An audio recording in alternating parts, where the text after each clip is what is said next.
I knew the truth. His voice cut through the ocean breeze, freezing the wedding guests in stunned silence. The bride's smile faltered, and all eyes turned to the woman in silk behind the floral arch. His first love. What would you do if the wedding you designed turned out to be for the man who once broke your heart? Hey everyone, welcome to today's story where love, betrayal, and redemption collide under the Malibu sunset. But first, tell us, where are you watching from today? Drop your city in the comments. And what do you think happens next? Will he go through with the wedding or follow his heart? Stick around until the end because the truth behind this fairy tale will shock you. Don't forget to like, comment, and subscribe to our channel for more powerful stories like this. New episodes every week. You don't want to miss how this one ends. Trust me. The sun dipped low over the Malibu coast, casting a golden shimmer across the rolling waves as if nature itself had been invited to the most glamorous wedding of the year. Along the private beach, a floral canopy curved like a fairy tale gate, held up by pillars wrapped in ivory silk. Over 100,000 imported roses, white, blush, and soft peach, lined the aisle, each petal meticulously placed by a team of florists flown in from Europe. Crystal chandeliers dangled above the altar, swaying gently in the breeze, catching rays of the sunset like tiny exploding stars. This was no ordinary ceremony. This was the culmination of 6 months of planning, budgeting, coordination, and obsessive perfectionism. And at the heart of it all stood Winter James, the woman who had created this fantasy. Winter 31 stood on the edge of the scene she'd brought to life, clipboard in hand, earpiece buzzing with logistics. She wore a satin champagne dress that caught the light with every movement, and a pair of nude heels she hadn't kicked off since 5 a.m. Her long black hair, pinned half up, flowed down her back like a waterfall of midnight silk. She had already checked the sound levels, triple-checked the lighting cues, and rehearsed the procession timing with the string quartet twice. Guests were arriving in sleek black cars, guided to their seats by her polished staff. With a deep breath, she allowed herself a rare pause to take it all in. The beauty, the precision, the satisfaction of everything unfolding just as she had imagined. She smiled, proud and steady, not knowing her entire world was about to tilt. The voice in her earpiece crackled again. Bride has arrived. Groom's car pulling in now. Winter blinked away the last trace of sun glare and nodded, signaling to her assistant to cue the photographers. She turned toward the valet entrance, expecting another wealthy groom in another tailored tuxedo, all charm and entitlement. But when the door of the Rolls-Royce opened and he stepped out, her clipboard slid from her fingers and hit the sand. The world slowed to a crawl. He emerged in a sleek navy tux, his frame taller, broader than she remembered, but there was no mistaking him. Frederick Donovan. Her Frederick, or at least, the man who once was. Panic flushed through her like ice, water. Her heart thudded like a drum inside a glass box, visible and impossible to control. For a second she stood frozen, hidden among the rose trellises, praying he wouldn't look in her direction. But fate, cruel as ever, had other plans. Their eyes met. Just for a moment. Long enough to open old wounds. Long enough for recognition to flicker in his gaze. His expression, shock, confusion, something deeper, mirrored her own. Then she turned and disappeared behind the curtain of hanging orchids, heart pounding, throat tight. This couldn't be happening. Not today. Not his wedding. She ducked into the operations tent, hands trembling as she reached for her water bottle. Her assistant, Chelsea, looked up, puzzled. You okay? Winter forced a breathy laugh. Just nerves. Big event. VIP clients. Chelsea shrugged and returned to adjusting the seating app on her tablet. Winter's mind, however, was spiraling.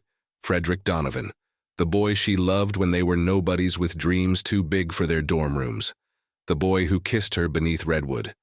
Trees and whispered promises under blankets of stars. The boy who vanished from her life without warning. Now he was here, richer, sharper, more powerful, and ready to marry someone else. And she was the one who designed his perfect day.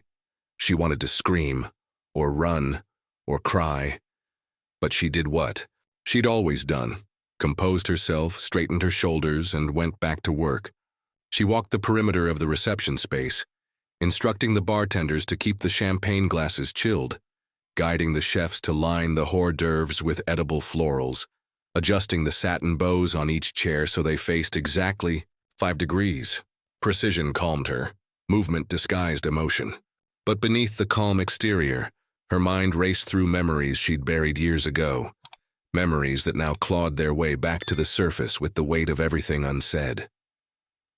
Out at the altar, a string quartet began tuning. Guests chatted, laughing, champagne flutes clinking gently as the waves sang behind them. Winter scanned the rows of white gold chairs, noting the arrival of several socialites, tech CEOs, and one woman she recognized from a magazine spread on billionaire heiresses. This was Frederick's world now, polished, elite, untouchable.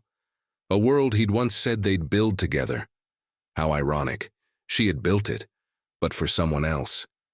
She retreated toward the floral tent, trying to keep her distance from the guests and him. The memory of their last night together sliced through her like a blade. How he held her hands, stared into her eyes, and said, "I need to do what's best for my family." No explanation. No chance to fight for them. Just a clean break. And now, here she was, constructing the stage for his new life with another woman. Winter bit her lip hard. Her control was slipping, and she couldn't afford to break down. Not with 200 guests, 14 staff members, and every eye about to turn to the aisle. She walked past the DJ booth, nodding at the technician, and paused briefly behind one of the floral arches. She peeked again at the groom, who now stood near the altar, talking to an older man, probably a business associate. He looked calm, composed, but his gaze flicked to the guests occasionally, searching, maybe for her. She hated herself for wondering. The wind picked up slightly, making the silks dance and the candles flicker in their glass lanterns. The setting was perfect. Every detail is pristine. And yet, inside her, nothing felt right anymore. Winter checked her watch. 4 minutes until the bridal march. She didn't want to see the bride, didn't want to know what kind of woman had taken her place in the story she was supposed to write. But she had no choice. As lead planner, it was her job to cue the procession, to usher the bride down that rose-covered path and into the arms of the man who once called her his forever. Her chest tightened. She closed her eyes for a moment, letting the sea breeze brush against her skin like a balm. She whispered to herself, "Just get through tonight. Then you can forget all over again." But she wouldn't forget. Not after today. Because as the final minutes ticked away, and the orchestra swelled into the opening notes of the processional, Winter realized something far more terrifying than running into an ex. She wasn't just at his wedding. She was about to witness the moment he promised someone else a future that once belonged to her. The music swelled across the beach, strings and wind harmonizing like a lullaby wrapped in tension. Guests turned toward the aisle, cameras lifted, faces bright with anticipation. But Winter didn't hear a single note. Her world had faded into a cold, quiet hum. Somewhere beneath the illusion of a flawless event, a door had cracked open, letting memories she'd sealed shut long ago. And through that crack, the voice of the past whispered her name, sweet and painful. She gripped the edge of the tense linen partition and exhaled, hoping no one could see her trembling fingers. Her heart was no longer in her chest. It was in another time, in another place, beating wildly for the man who now stood at the altar. It began where all great college stories do, in the quiet corners of the campus library. Winter had always been a focused student, head buried in medical ethics textbooks, highlighting passages under dim lamps with a second-hand highlighter that squeaked when pressed too hard. Frederick had been the disruption she never saw coming. He was magnetic without trying, always running late but still somehow top of every class. She noticed him first in the computer lab, where he tapped out lines of code like they were poetry. But it wasn't until the day he tripped, literally tripped over her backpack and spilled his coffee near her notes, that the connection sparked. "Guess I just couldn't resist crashing into brilliance," he had said with that crooked smile that made her forget to be annoyed. They began with study sessions that bled into all-nighters. Winter would quiz him on human anatomy while he rewired her old laptop, teaching her shortcuts to save time on med school applications. It didn't take long before studying became a flimsy excuse. Conversations turned personal. Childhood fears, hidden dreams, stories about her mom working double shifts at the hospital, his father's failing business, and the weight he felt to fix it. She remembered the exact night she fell in love, a rainy Friday when the power went out in their dorm, and he lit tea candles and played Marvin Gaye from his phone. "This is what forever sounds like," he'd whispered as they danced in socks across the linoleum floor. She'd believed him. For 2 years, they were inseparable. Campus knew them as the power couple, the pre-med prodigy, and the tech genius. Friends joked that their kids would be CEO doctors, but behind the nicknames and the smiles was a love that pulsed with sincerity. He made her feel seen, not just for her beauty or her brains, but for her resilience. And she, in turn, made him believe he could be more than his family's last hope. Their bond was built not on wealth or status, but on quiet sacrifices, shared meals when money was tight, canceled dates when work piled up, whispered encouragements in moments of self-doubt. They didn't just support each other, they completed each other. But reality, like a tide, crept in when neither of them was looking. Frederick's startup exploded during senior year. A pitch he made to a venture capital firm earned him a $5 million seed investment, and suddenly he was flying to Silicon Valley on weekends and skipping class for board meetings. Winter understood, or tried to. She cheered for him, proud but slightly afraid of being left behind, afraid he'd outgrow the world they'd built together. Still, she smiled, kissed him at the airport, and kept studying through the loneliness. Then came the dinner with his family. It was supposed to be a formality, meeting the Donovans finally, but from the moment she walked in, she knew something was off. His mother's eyes scanned her like she was a misprint on an otherwise perfect résumé. His father was polite but distant. They didn't ask about her dreams, only about her background, her tone, her neighborhood. After dessert, Frederick's mother pulled him aside. Winter wasn't supposed to hear, but walls in old houses are thin. "She's lovely, but not right for the image. You're building an empire, darling, not a charity." Frederick denied it mattered. He told her he loved her, that his family would come around, but his calls grew shorter, his visits less frequent. And then one night, just after she'd gotten her acceptance letter to Columbia Medical, he met her at their favorite spot under the willow trees near the campus quad. He didn't sit down. His eyes were glassy, jaw tight. "Win. I need to do what's best for everyone.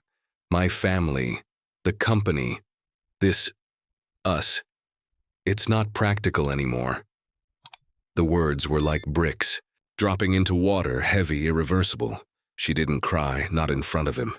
She just stood there as he walked away, and the only sound she heard was the cracking of her own heart. Years passed. She buried the pain beneath degrees, achievements, and eventually, her own company. When her first wedding project hit the cover of Bridal Elite, she had smiled for the camera, but inside she was still that girl under the willow tree, wondering what could have been. Love became a risk she couldn't afford, so she poured everything into her clients, crafting flawless weddings for people who believed in happily ever afters, even if she no longer did. Now, back in the present, Winter stood in the shadows of an aisle she had built for someone else. Her hands clenched the fabric of her clipboard case, knuckles pale. Frederick had looked right at her. Did he remember? Was she just a ghost in a sea of luxury and legacy? Or had those nights under the stars never left him either? She didn't want to ask, didn't want to know, because knowing might unravel her completely. The wind picked up again, lifting the silks higher, the waves crashing a little louder. The guests began to rise from their chairs. Winter moved with mechanical grace to her cue station, giving the signal for the bride's arrival. And yet, as the music changed and the first steps were taken down the aisle, all she could hear was her own heartbeat and the haunting echo of the last words Frederick had ever said to her, words that still hadn't stopped hurting. It's not practical anymore. And yet here they were, both standing inside the most impractical moment imaginable. The bride's veil shimmered like mist as she stepped into the aisle, her silhouette framed by sunlight and silk. Gasps and soft sighs rippled across the rows of guests, but Winter barely noticed. Her eyes locked not on the bride, but on him, Frederick. He stood motionless beneath the archway, hands clasped in front of him, face unreadable. But she saw the flicker, the hesitation, the same look he wore the night he left her, like he was doing something he didn't believe in, but didn't know how to stop. Winter's breath caught in her throat. That was the moment she realized. He never truly said goodbye. He just disappeared into expectation. Back then, she had waited, for days, then weeks, for some message, some explanation. The man who once memorized the way she took her tea had turned into a ghost. At first, she blamed herself. Had she pushed too hard, asked for too much? But deep down, she knew it wasn't her. It was the pressure of becoming a brand, a legacy, a son with shoulders built to carry a family's crumbling fortune. The image of success required a partner who fit the mold. And in his world, a black woman from a working-class neighborhood with dreams of becoming a doctor wasn't a mold. They considered her a mistake. The last conversation they had, if it could even be called that, was beneath the willow trees at Stanford.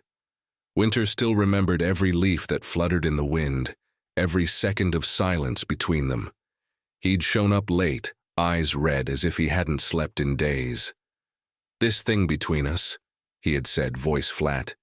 "It's getting complicated."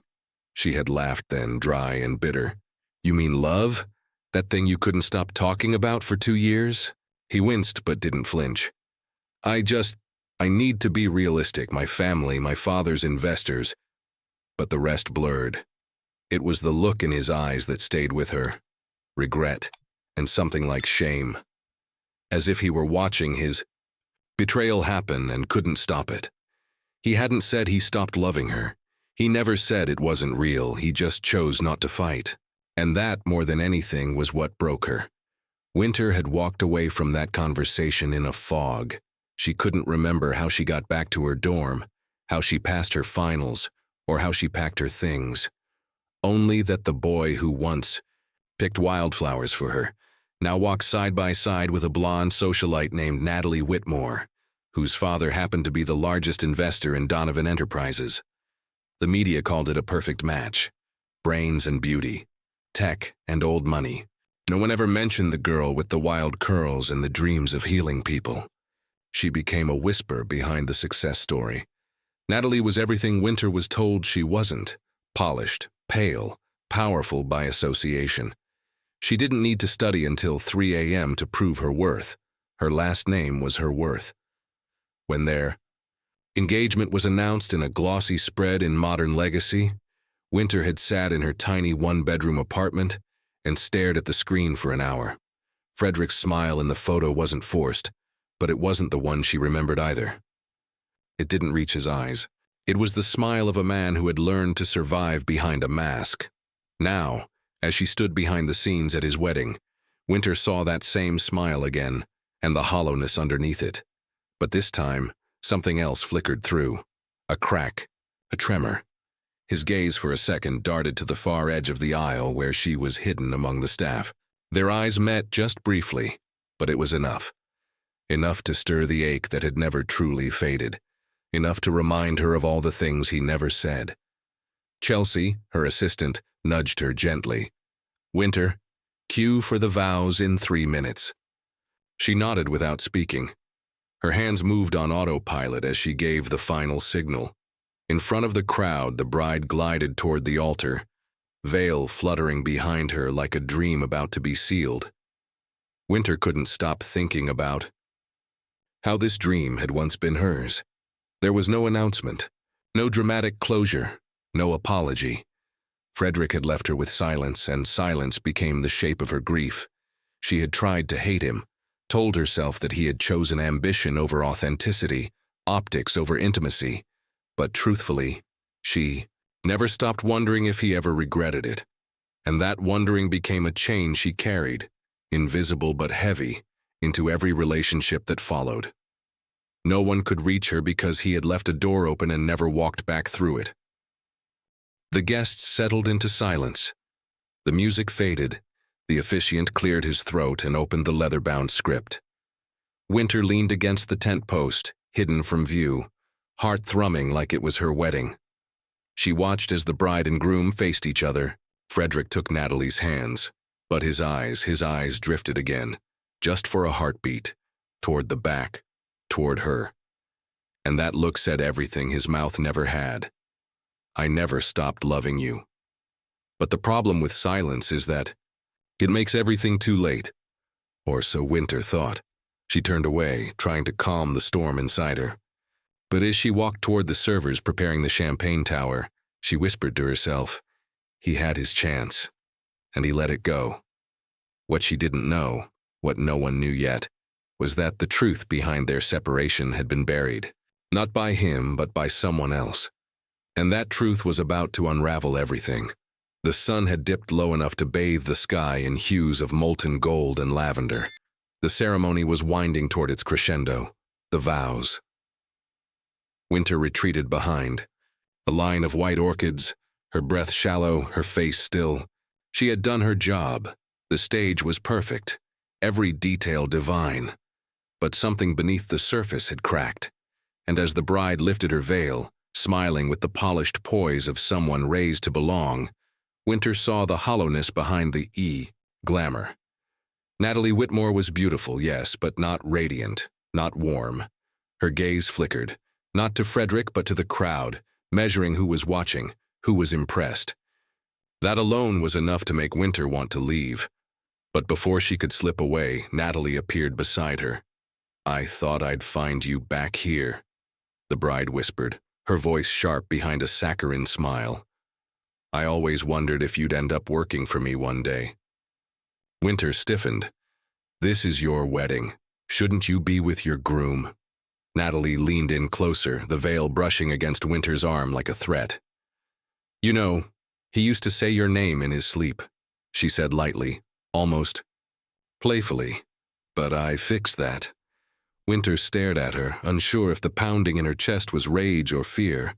What do you want from me? Natalie's smile vanished. Her voice dropped to a venomous hiss.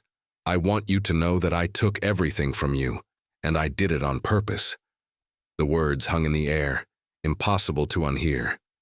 Winter blinked. What are you talking about? Oh, come on, Natalie said, rolling her eyes. You think he just chose to walk away from you that year?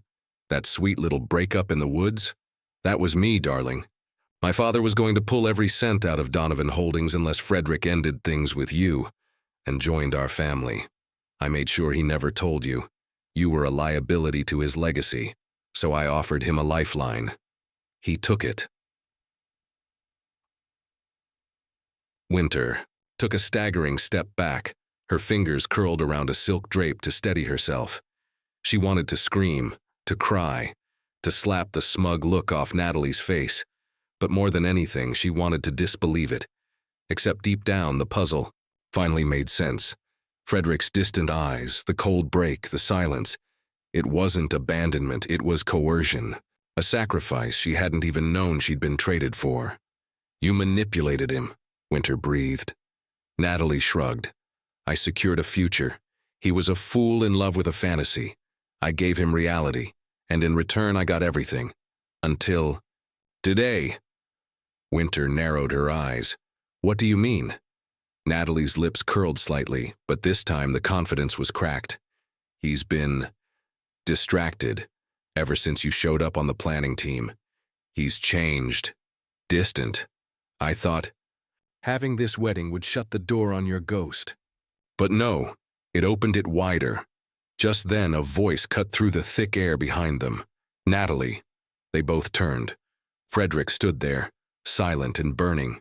He looked not like a groom, but like a man staring down a battlefield. "I was looking for you," he said flatly. "Then I heard everything." Natalie's bravado faltered. "Frederick, wait." He raised a hand. "Don't. You lied. You blackmailed your way into my life." She stepped forward, voice trembling. "I saved your company. My father saved your father's reputation. You owed us." Frederick shook his head. "No, I owed my family a shot at survival, but I never owed you my heart." Then he turned to Winter. There was no hesitation in his eyes, just decades of silence breaking at once. "She's been lying to us both," he said softly. "I never stopped thinking about you. I looked for you. I thought you moved on. But I see now. You were stolen from me." Winter stood frozen. "Why didn't you fight for me?" "I tried," he said, voice cracking. "The day I said goodbye, my father was being threatened with indictment. My board was ready to walk. Natalie's father held every lever. I thought I could earn enough power to come back for you, but I got lost in the machine." Natalie scoffed. "So what? You're walking away from a billion-dollar merger? From the Whitmore Alliance? For a wedding planner?" Frederick looked at her one last time. "No, I'm walking away from a life built on lies." He reached for Winter's hand, slowly, carefully, like it was sacred. "You built this day," he said, looking into her eyes. "But you were never meant to stand in the shadows of it." For a heartbeat, the world held its breath. And then, Winter stepped forward and took his hand. Outside, the string quartet faltered, uncertain why the ceremony had paused. Guests whispered, twisting in their chairs, but none of that mattered anymore. The story they'd all been invited to witness had just changed course, and the truth, after all this time, had finally set them free. They didn't run. They didn't need to.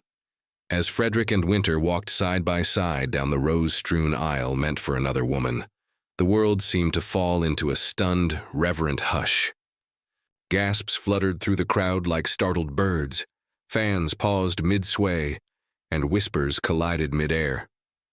The guests, power brokers, socialites, legacy families, stared as the groom left behind the altar, the bride, the fairy tale they had come to witness.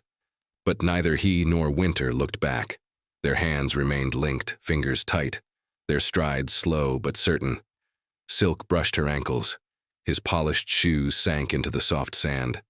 The path she had built for others was now the road back to herself. Behind them, Natalie stood frozen beneath the altar, her bouquet trembling in her fists. The silence from the crowd felt louder than any outcry. Her meticulously curated image, the designer gown, the flawless makeup, the politically perfect union, was unraveling in real time. She opened her mouth to speak, to lash out, to reclaim control, but no sound came. Even her father, seated in the front row, stared in disbelief. Frederick didn't even glance over his shoulder. For the first time in years, he was walking toward something real instead of away from it. And Winter, still breathless with disbelief, let herself be led. Not because she needed saving, but because she was finally being chosen without compromise. They didn't stop until the waves licked their shoes and the voices faded behind them.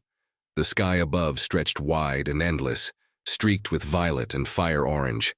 Winter stood still, heels in the sand, the tide teasing her toes. Frederick turned to her slowly, as if afraid she might vanish. For a moment, neither spoke, their breathing synchronized, their hearts loud in the silence. Then he reached up and gently tucked a strand of her hair behind her ear, his touch hesitant, reverent. She closed her eyes. "This doesn't feel real," she whispered. "It is," he murmured. "It always was. I just let fear bury it." Winter turned to face him fully. "I don't need you to rewrite the past, Frederick. I survived it. I built myself from the pieces." Her voice was steady, clear, but not cold. "I need to know why now, why this moment." He nodded slowly, eyes never leaving hers. "Because today I realized what I built wasn't a life. It was armor. Wealth, power, appearances. It kept me safe, but it never made me whole. You did." He looked down for a moment, then back up. "And when I saw you again, radiant, brilliant, unshaken, even when you saw me standing at the altar, I knew the truth. I never stopped loving you. I just stopped believing I deserved you." She inhaled sharply, the ocean air cool against her skin. Her chest ached, not with pain, but with the weight of long-held silence finally giving way. "You broke." "Me?" she said, voice low. "But you also taught me how to rebuild, and that means something." She took a step closer, her hand brushing his lapel. "I don't want a fantasy. I don't want the man they wrote about in magazines. I want the boy who danced barefoot in a dorm hallway, who kissed me in the rain, who picked wildflowers because I once said I loved them." Frederick smiled, eyes glassy. "That boy's still here, he never left." And then, slowly, gently, he bent down and kissed her. It wasn't a desperate kiss. It wasn't the kiss of apology or regret. It was the quiet, certain kiss of recognition, of two souls who had been interrupted, not ended. The ocean swelled behind them like applause. Stars blinked awake in the twilight.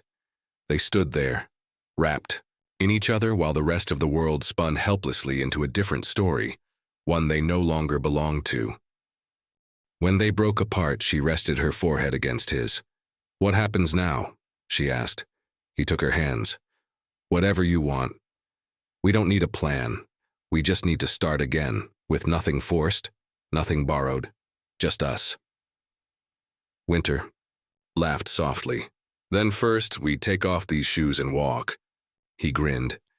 "Barefoot across the future?" She nodded. "Exactly." They turned and walked along the shoreline, the waves washing away all trace of what had nearly been. Behind them, the guests would find other stories to tell, other scandals to whisper about. But for Frederick and Winter, the only story that mattered was the one still unfolding, written in footsteps in the sand, in moonlight, in second chances. And somewhere, far behind them on that perfect stage Winter once built for someone else, the wild roses trembled in the breeze, as if they, too, were finally breathing free. Thank you so much for joining us for this emotional journey. If this story touched your heart, or reminded you of a love that never truly left, we'd love to hear your thoughts. Drop a comment below, and let us know what moment moved you the most. Don't forget to like, subscribe, and turn on the notification bell so you never miss another story filled with truth, redemption, and second chances. And hey, tell us, where in the world are you watching from today? We're so grateful to have you here, and we can't wait to share more unforgettable tales with you. Until next time, stay kind and believe in the power of love that never fades.